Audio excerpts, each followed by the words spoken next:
Maring kinontra ng ilang mayor ang nilalaman ng privilege speech ni Senadora Miriam Defensor Santiago. Ayon sa mga alkalde, wala raw weteng sa kanilang nasasakupan.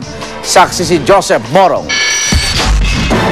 Kung local government officials kayo, halimbawa sa probinsya, at hindi 3% ang natatanggap ng... Sa privilege speech ni Senadora Miriam Defensor Santiago kanina, idinitalya niya sa municipal level daw nakakakubra umano ng weteng payola, hindi lamang ang mga local police, kundi pati na umano ang alkalde, ang kanyang bise, pati mga miyembro ng Sangguniang Bayan. Isa sa mga lumabas sa listahan ng Senadora, ang lungsod ng Caloocan, na on the take down ng 1 milyong piso kada araw mula sa isang di umano'y weteng operator na nagngangalang Tony Santos. Pinalagan ito ni Caloocan Mayor Recom Echeverry. Luma na raw ang impormasyon ng Senadora. Gitang alkade, wala na raw weteng nang umupo siya nitong 2004. Siguro yung report niya, yung matagal ng report. Sinasabi niyang Tony Santos ang operator. I was informed patay na daw yung Tony Santos. Kwento pa ni Echeverry, may mga lumalapit daw sa kanya para mag-operate ng weteng pero tinanggihan daw niya ito.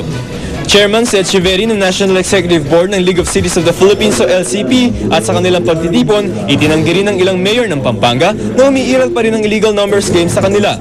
Sabi nga ni Angeles City Mayor Ed Pamintuan, hindi raw weteng kundi ang legal na small town lottery ang meron sa kanila. Katunayan, 1.2 milyon pesos na kita sa STL ang napunta raw sa kaban ng lungsod mula Hulyo hanggang ngayong Setyembre. Si LCP President ng San Fernando, Pampanga Mayor Oka Rodriguez, matagal na rin daw kontra sa weteng. Sa Alaminos, Pangasinan, ayon kay Mayor Nani Berganza, hindi rin daw umiiral ang weteng. We, the individual mayors, are against all forms of illegal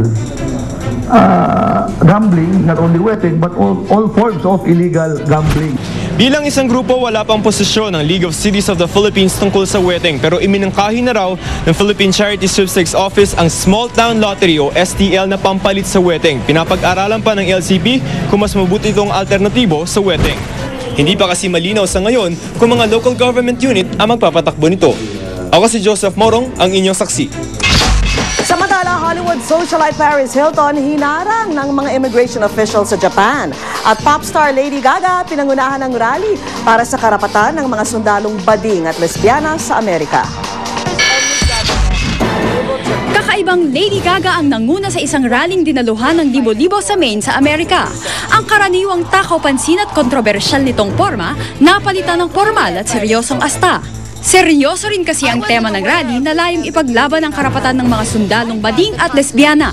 Kinontra nila ang tinatawag na Don't Ask, Don't Tell policy sa US military na nagbabawal sa paglaladlad o pagsabi ng sexual orientation ng mga sundalo. Doesn't it seem to be that Don't Ask, Don't Tell is backwards? Doesn't it seem to be, based on the Constitution of the United States, that we're penalizing the wrong soldier? Doesn't it seem to you that we should send home the prejudice? The straight soldier who hates the gay soldier.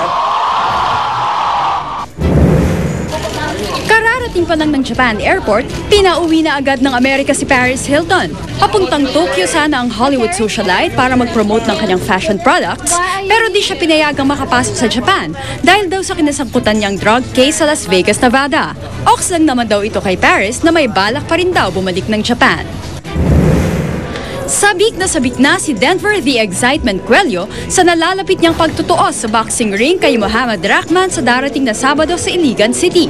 Ngayong gabi, dumating na rin sa bansa ang Indonesian boxer na si Rahman. Sa Linggo, ipapalabas sa GMA 7 alas 10 ng umaga ang laban ng lahi Denver Cuello versus Muhammad Rahman. Para sa saksi, Rosetti Rivera, nag-uulat. At sama-sama natin saksihan sa showbiz saksi ang istorya tungkol sa kasalang Robin Padilla at Mariel Rodriguez sa India.